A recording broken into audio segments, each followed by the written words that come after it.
मैनन। जी, जी, जी, वो हाँ, कायरो में है और मैम को लाइव देख सका, यह हमारे लिए आशीर्वाद से बढ़कर है।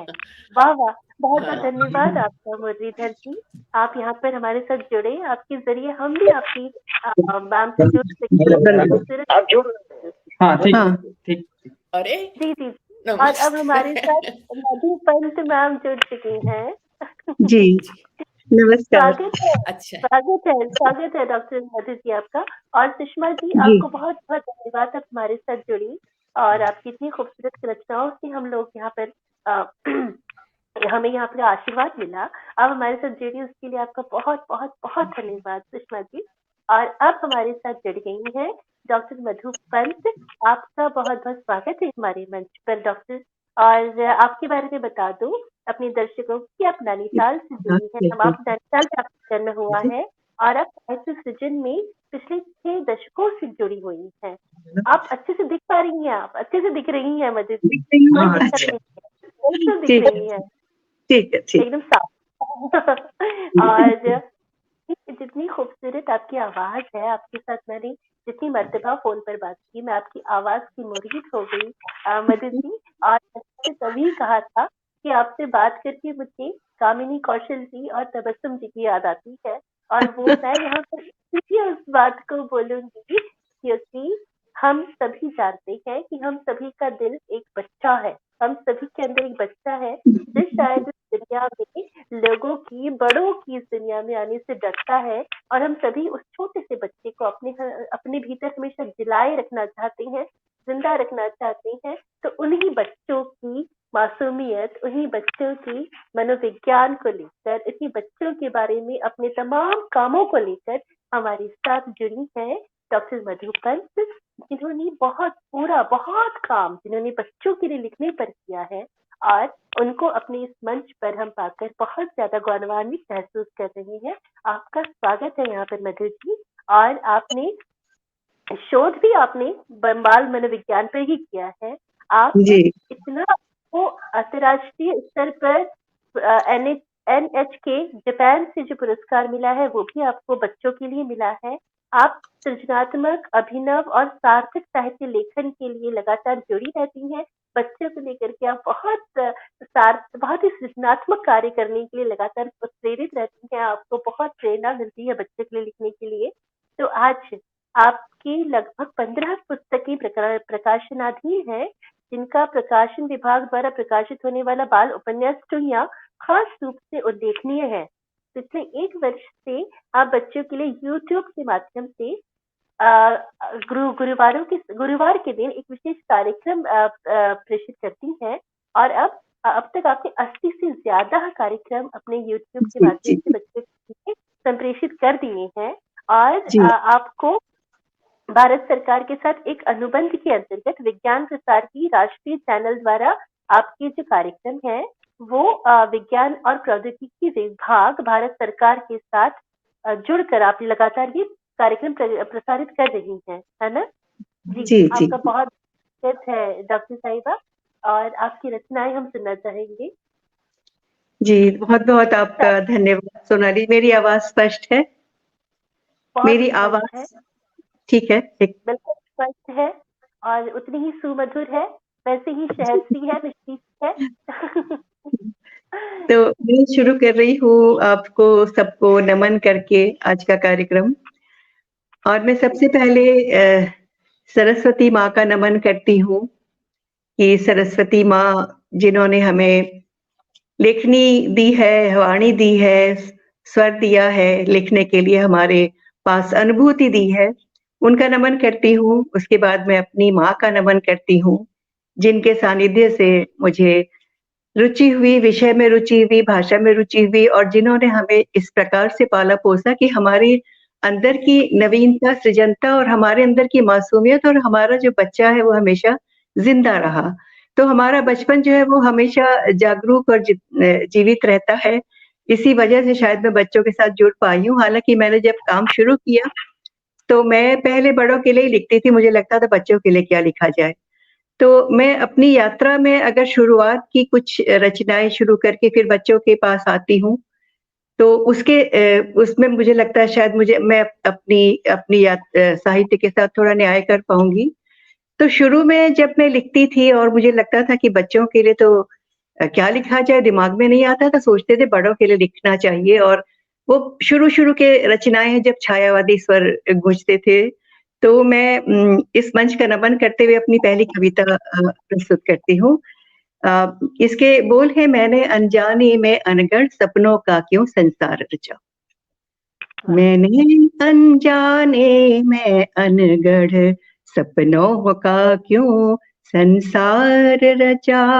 अनचीन्हे से अंतर के स्वर इतनी क्यों पीड़ा देते हैं। उर में ज्वाला सी तीखापन अवसादों से भर देते हैं। ये कैसी त्रास मई पीड़ा, ये कैसा हाहाकार मचा। मैंने अनजाने में अनगढ़ सपनों का क्यों संसार रचा। मैंने अनजाने में अनगढ़ सपनों का क्यों संसार रचा।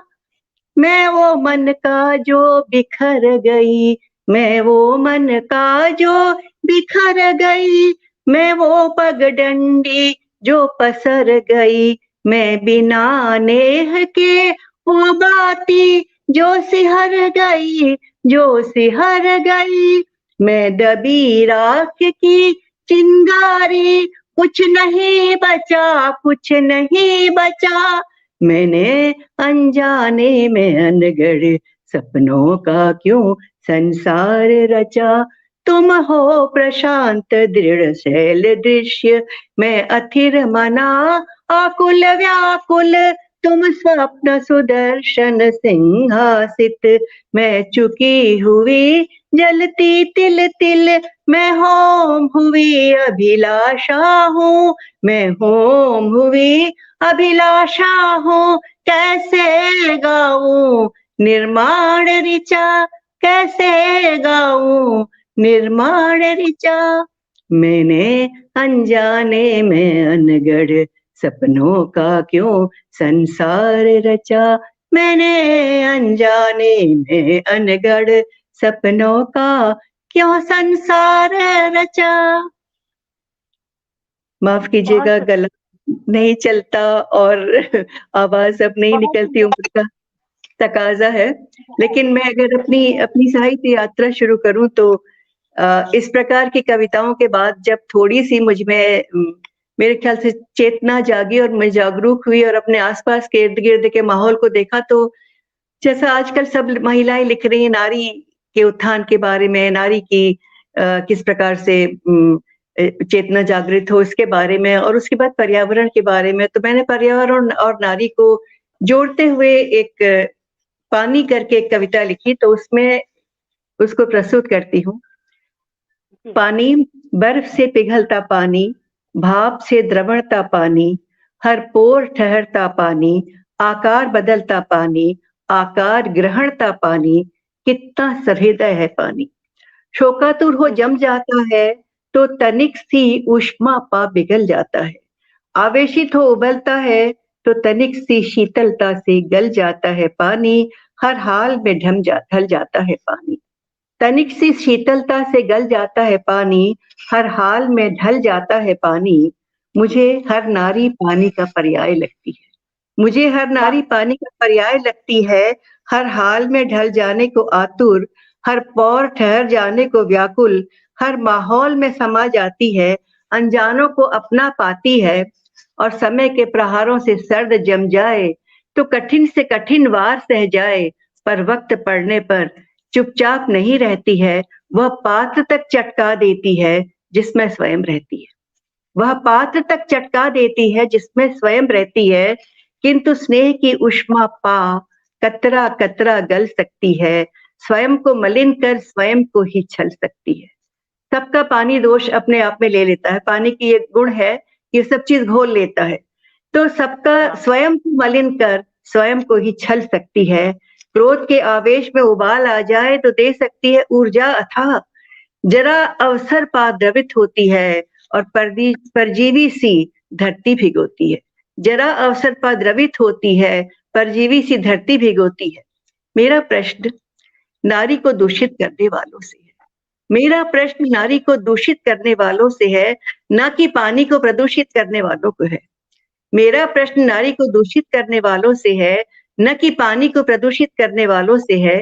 पानी की तरह दूसरों के दोषों को स्वयं में समाहित करने वाली नारी, भ्रमों को पाल पाल कर ठगी जाने वाली नारी, रिस रिस कर भूल जाने वाली नारी, परहित में खुद को भूल जाने वाली नारी क्यों दूषित कहलाती है?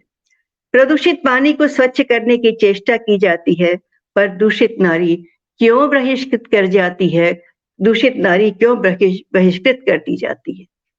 प्रदूषित पानी को स्वच्छ करने की चेष्टा की जाती है, पर दूषित नारी क्यों बहिष्कृत कर दी जाती है? तो ये सवाल पे छोड़ दिया मैंने। शाश्वत ने मुझे लगता है ये सवाल, क्योंकि इसका आज तक कोई जवाब नहीं दे पाया। और आपने बहुत सुंदर कविता के माध्यम से जो आपने जोड़ा है पानी और नारी को, और जिस तरह से आपने दोनों की व्यवस्था और दोनों के गुणों को भी बताया है, बहुत सुंदर, बहुत सुंदर। मेरा विज्ञान मेरा प्रिय विषय रहा है, तो मैं हर चीज में विज्ञान ले आती हूँ। ये मेरी अलग वो है थोड़ी सी, तो पानी का भी विज्ञान इसमें जोड़ लिया। और एक और कविता मैं बड़ों की प्रस्तुत करके मैं बच्चों पे आ जाऊंगी।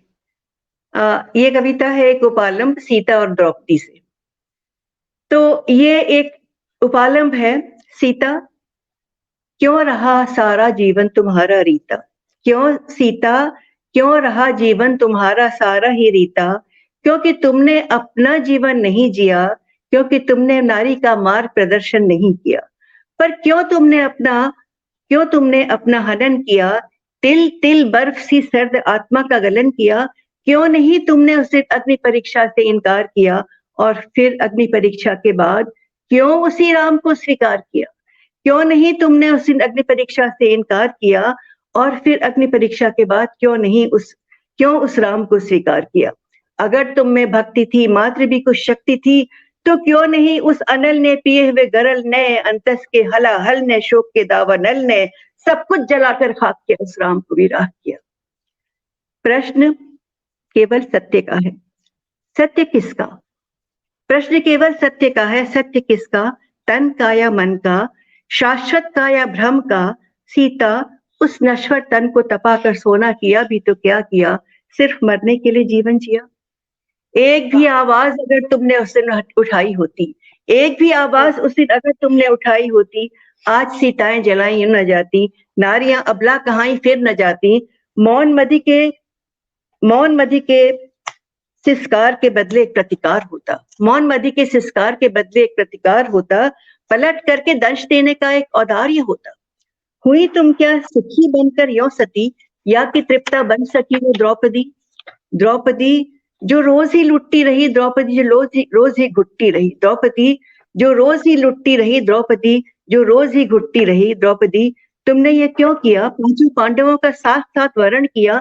चोट खाई आत्मा भी दिल बिलबिलाई, दग्ध अपमानित प्रताड़ित रह न पाई, किंतु फिर भी मौन होकर क्यों सहा? क्यों नहीं लावा तुम्हारा तब बहा? क्यों बनी धरती की सहती ही गई, क्यों सदा मरुथल बनी जलती गई? और जब भरी सभा में तुम्हारा चीरहरण हुआ, कहाँ गए जिन्होंने तुम्हारा वरण किया? कहाँ गए पंचमूर्ति क्यों न आए? तब नहीं दिखी झूठी प्रवंचनाएं, तुम्हारे तृप्त जीवन की कटु छलनाएं। क्यों नहीं विद्रोह का भूकंप आया? क्यों नहीं ज्वालामुखी तब सुलभ लाया? विद्रोह की एक चिंगारी भी अगर सुलगी होती, नारी आज यों न बिलखी होती। नारी का इतिहास कुछ और होता, तन मन से होकर अपाहिज शतरंज का मोहरा न बनती। पुरुष का वह रूप, जीत का विद्रूप नारी को दिखाई न पड़ा। गर्भ के अट्ठास करती भेदनी में वेदना का बोल सुनाई न पड़ा। किंतु सीता द्रौपदी आज तुम्हारी सर्द आह के नीचे चिंगारी सुलगलाई है। आज नारी ने अपनी आवाज उठाई है। आज वह तन को लुटाकर नहीं मरेगी, आज वह मन के सत्य के लिए जिएगी। अबला बनकर गरल पान नहीं करेगी, तिल तिल कर नहीं मरेगी। ये ठीक है कि शक्ति शिव के बिना अधूरी है। ये ठीक है कि शक्ति शिव के बिना अधूरी है, किंतु शिव की साधना भी बिना शक्ति के कब पूरी है, इसलिए नारी छलना में मत जियो, इसलिए नारी छलना में मत जियो, जीवन का हलाहल केवल तुम मत पियो, आज के पुरुष को भी शिव बनने दो, गरल पान उसे भी करने दो, आज के पुरुष को भी शिव बनने दो, गरल पान उसे भी करने दो। बहुत सुंदर, तो ये बहुत सुंदर, बहुत सुंदर। मधु जी, और बीच में थोड़ा सा नेटवर्क मेरा कुछ गड़बड़ कर गया था, इसलिए मुझे एक कुछ सेकंड्स के लिए चली गई थी मैं। और अभी हाँ कुछ खांसी से परेशान हूँ, आपको पता ही होगा, तो मैं बीच बीच में अपना माइक म्यूट कर रही हूँ, तो उसको लेकर के आप प्लीज बुरा मत मानिएगा, हाँ, क्योंकि कोई खांस बात रही नहीं, हूँ तो कभी ले रही कोई हूँ, बात कभी कुछ कोई ले रही हूँ। तो लेकिन कविता बहुत सुंदर थी सिया। और आपने जिस तरह से इस तरह के उदाहरण आपने दिए, बहुत सुंदर, क्योंकि आज के पुरुष को भी शिव की तरह गरल पीने वाला होना पड़ेगा, उसको भी तो शिव बनना पड़ेगा, तभी तो उसको भी सती मिलेगी, है ना? तो उससे तभी तो जी पार्वती मिलेगी, जब तक वो शिव नहीं होंगे तब तक वो कैसे बोल सकते हैं कि पार्वती चाहिए। बहुत सुंदर कविता। और आपकी इन सारी कविताओं के जरिए समझ में आता है मधु जी कि आप कितना गहरा सोचती हैं, आप कितना गहरा लिखती हैं, और आपके अंदर नारी की जो दिक्कतें हैं, नारी की जो परेशानियां हैं, उनको लेकर आपका मन कितना ज्यादा सोच रहा है, कितना परेशान होता है, विचलित होता है। और आप हम सभी के दर्द को कैसे महसूस करती हैं, एक नारी होना भी और उसके दर्द को महसूस करना बहुत अलग अलग बातें होती हैं। और और आप जब नारी उसको मां का रूप धारण करती है, जी तब नारी के अंदर का जब ममत्व जागता है, जब उसकी चेतना उस ममता के साथ जुड़ जाती है, और तब उसे लगता है कि उसके जीवन में अगर उसने एक काम नहीं किया, अगर भावी पीढ़ी को कुछ नहीं दिया, और भावी पीढ़ी जी को देने के लिए अगर कुछ भी है अपने पास, तो वो हमारा जी एक जीवन जीने का हमारा एक एक हमारा अनुग्रह है, भगवान का जो हमारा जीवन दिया है, हमें उसको अगर चुकाना है, इस हमारे इस जीवन देने के वरदान को तो चुका सकते हैं हम अगर अगली पीढ़ी को कुछ दे जाए। तो जी इस जी जी दृष्टि से जब मैंने सोचना शुरू किया, थोड़ी परिपक्वता आई, और तब मुझे लगा कि मैं कहीं पर न कहीं बच्चों के साथ जब तक नहीं जुड़ूंगी, जब तक आने वाली पीढ़ी चेतन और प्रेरित नहीं होगी, तब तक शायद हम उसके साथ जुड़कर, हम उसके साथ एक संबंध बनाकर, एक पुल बनाकर, सेतु बनाकर आगे बढ़ने की अगर कोशिश करेंगे, तो शायद हम उस भावी पीढ़ी को कुछ दे पाएंगे। तो इस बहुत दृष्टि सुंदर से सोच भी है आपकी, बहुत सुंदर सोच है आपकी। और आपको थोड़ा सा एक चीज बोलना चाहूंगी कि आपके लिए जो हमारे श्रोता, हमारे दर्शक आपके लिए बहुत सकारात्मक जो टिप्पणियां कर रही हैं, उसमें पल्लवी हाँ नौटियाल जी हैं, नीता जोशी जी हैं, और डॉक्टर रमा सिंह हमारे साथ शुरुआत से जुड़ी हुई है, और वो भी जी आपकी कविताओं पर बहुत खूबसूरत टिप्पणी कर रही है, बहुत सुंदर कविताएं हैं। और आभा चौधरी जी भी लिख रही हैं, बहुत भावप्रवण रचना है आपकी। और धन्यवाद, तरह सभी का आभार प्रकट करती हूँ। तरह लगातार जो लोग जुड़े हुए हैं हमारे साथ, और मैं जी जी चाहूंगी जी। कि वो और भी आपकी सुंदर सुंदर रचनाओं को सुने। और अब हम चूंकि मैं आपके आपका जो जी केंद्र है तथ्यों के ऊपर जब हम आ रहे हैं, तो आपका जो लिखने का जो एक जैसे कहते हैं ना कि आपका जो एंकर तो मैं हूँ, लेकिन आपकी जो लेखनी का एंकर है वो बच्चे हैं।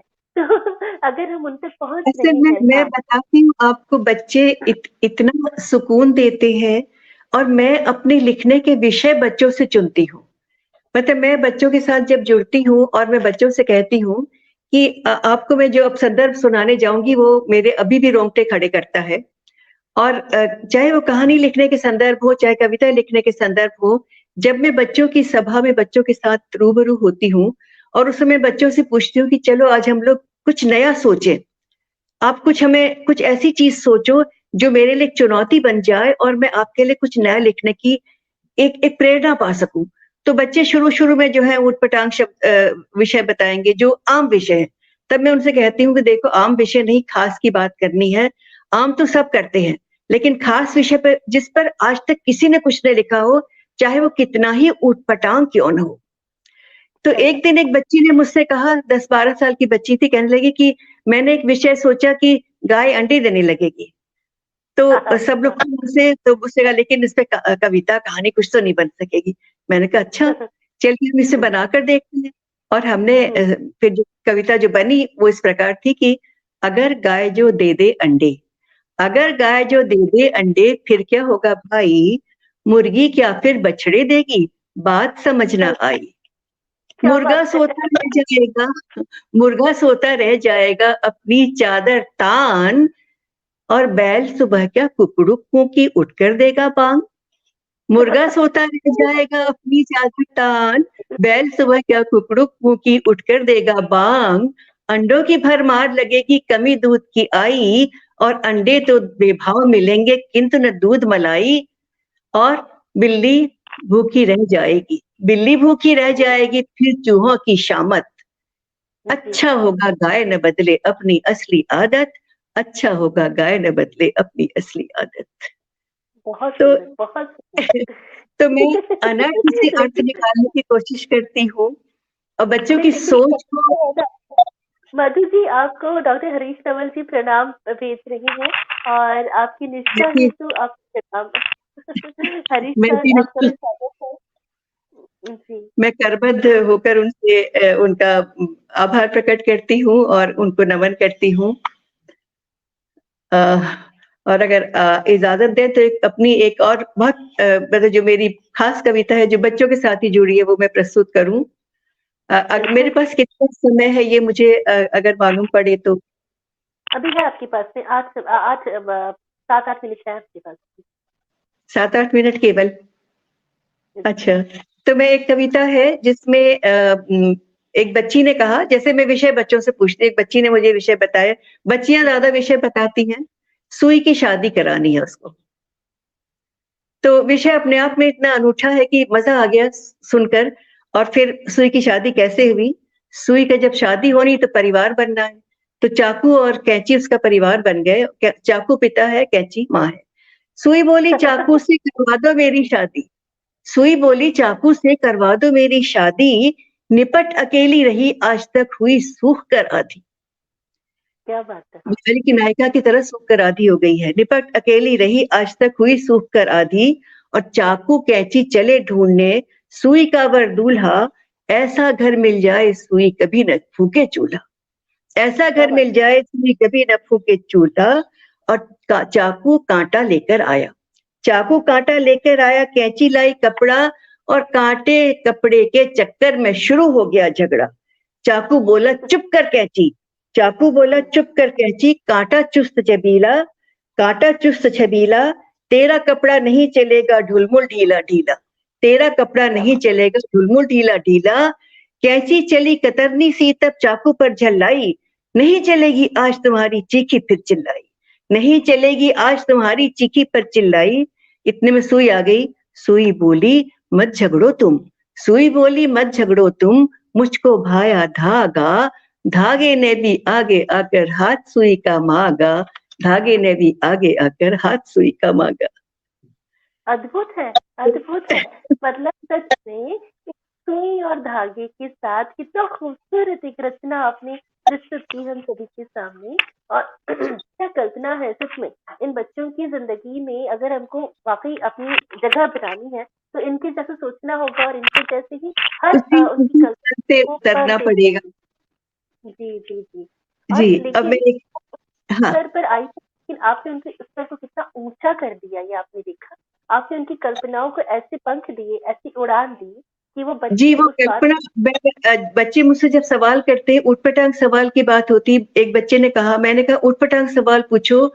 तो एक बच्चे ने कहा कि मछली को छतरी चाहिए, अब उसमें एक रचना बन गई।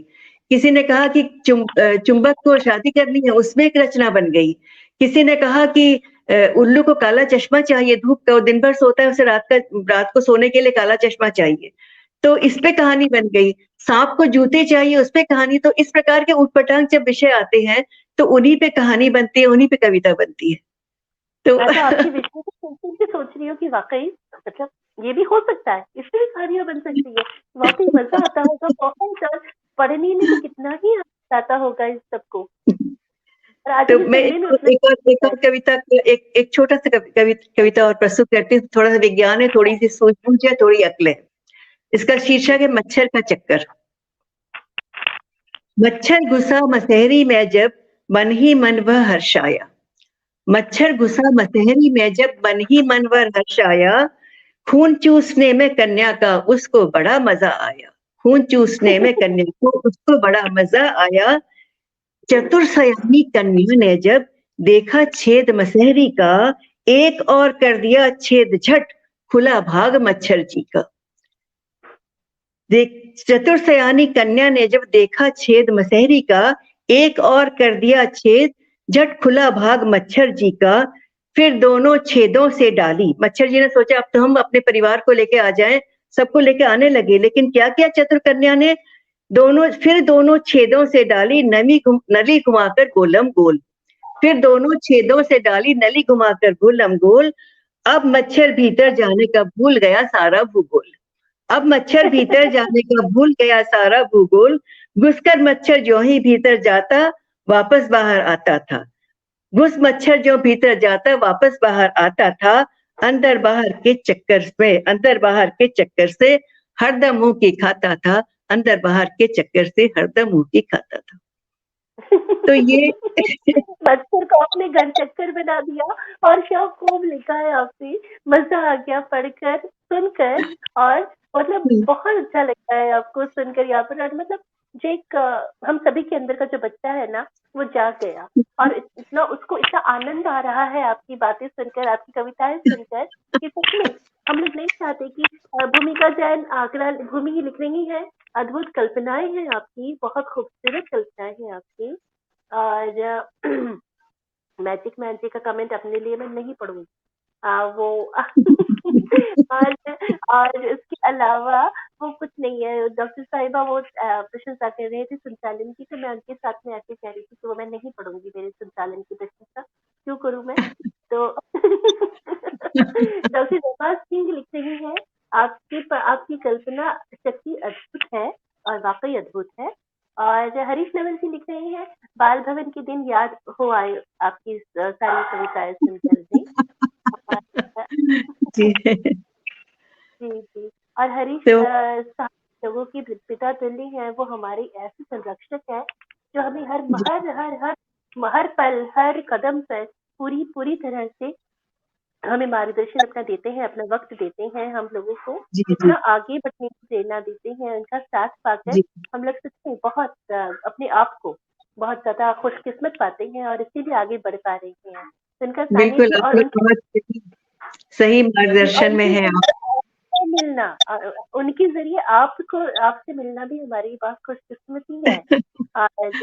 नहीं, मुझे मुझे मुझे बहुत हर्ष है कि मैं आप लोगों के साथ जुड़ी हूँ। और इस प्रकार से जब आजकल लोग जुड़ नहीं पा रहे हैं, लोग इतने दूर-दराज हो गए हैं, अलग-थलग हो गए हैं, उसमें एक सेतु बना है, तो ये बहुत सौभाग्य का विषय है। और बीच में मैं अस्वस्थ रही तो मैं और भी अलग हो गई थी। तो बहुत दिनों बाद मैं आज बोल रही हूँ, और इसलिए मैं थोड़ा-सा मेरी वाणी जो काँप भी रही है, थोड़ा लटपटा रही, थोड़ा सुर बेसुरे हो रहे हैं। तो लेकिन फिर भी मुझे अच्छा लग रहा है इस बात को महसूस करके कि मैं इस मंच पर आपके साथ इस मंच को साझा कर रही वही उतनी ही खुशी हमको भी महसूस हो रही है मधुपंत जी, क्योंकि आपको हम लोग वाकई सुनना चाहते थे। आपकी इतनी अद्भुत जो आपकी रचनाएं हैं, इतनी खूबसूरत रचनाएं जो आपकी हैं बच्चों को लेकर, फिर आपने नारी को लेकर, और आपकी जो अनगढ़ आपने जो अपनी पहली कविता हमको सुनाई वो भी बहुत खूबसूरत थी। तो इन सब के बारे में हमको जानना बहुत जरूरी था, क्योंकि हम आपको जानना चाहते थे आपकी रचनाओं के जरिए। और जिसे कहते हैं कि देखिए हरीश जी को मैं यहीं से नमन करती हूँ। आपके सामने मैं कुछ नहीं हूँ, आपने मुझको सब सिखाया, आप ही ने ही मुझे प्रेरणा दी। और वो मेरे संचालन को लिख रही हैं, तो उसके लिए मैं उन्हें यहीं से ही करबद्ध प्रणाम कर रही हूँ। और मधु जी, मैंने कहा था कि मैं जरूर आपको बहुत देर तक नहीं रोकूंगी, क्योंकि मुझे पता जी। है आप दवा भी लेती हैं और वक्त भी 10 बज चुका, 9:30 हो गई है ना। हाँ, तो अब हो गया, हाँ। आपको आपकी शायद दवाई का भी वक्त होने वाला होगा, ऐसा लग रहा हाँ, मैंने है ना? आपसे अनुरोध किया था कि मुझे रात को समय पे सोना हाँ, होता है, क्योंकि हाँ, क्योंकि मुझे जी, स्ट्रोक हो गया था, जिसकी वजह से मैं थोड़ा अपने आप को थोड़ा रेगुलेट अपना व्यवस्थित करना चाहती हूँ, समय वगैरह के साथ में थोड़ा ज़्यादा। जी, जी, जी, जी, जी। नहीं, जी, मैं इस बात को बखूबी समझ सकती हूँ। और मैं अब हम आपको इस मंच से और ज़्यादा मतलब, लेकिन आपसे एक वादा लेना चाहती हूँ कि आपको एक जी पूरा वक्त सिर्फ आपको देना चाहेंगे हम, और उसके लिए हम चाहेंगे कि आप हमें जरूर अपना वक्त निकाल करके कम से कम 1 घंटा दें, जब हम आपके बारे में आपकी ही बातें सुने और सिर्फ आपसे ही बात करें।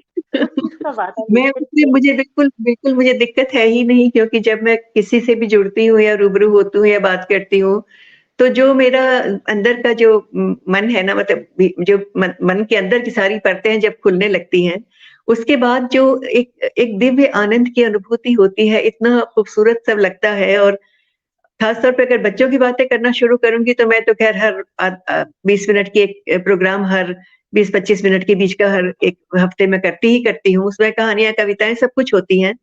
तो आप जी मुझे आप बिल्कुल जब भी कहेंगी मेरे पास इतना इतना इतना मसाला है क्योंकि मैं यहाँ पे इतना ढेर लेके बैठी जिसमें से मैं 2-4 निकाल पाई और उसके बाद मैंने कहा चलो ठीक है, इतना आज के लिए काफ़ी है।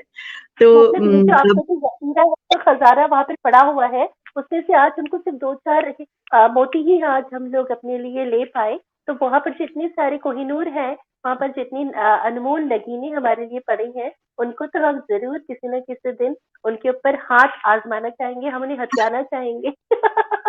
मेरा ताकि मेरा वो हमारी बिल्कुल हमारी मेरा ज़हन में होगा। हमेशा के लिए कैद हो जाए। आपकी बातें, आपकी कविताएँ, आपकी खूबसूरत कहानियाँ बच्चों से जुड़ी हुई, आपके साथ जुड़कर बहुत आनंद आया मधु जी। और जी। आपको हम लोग अभी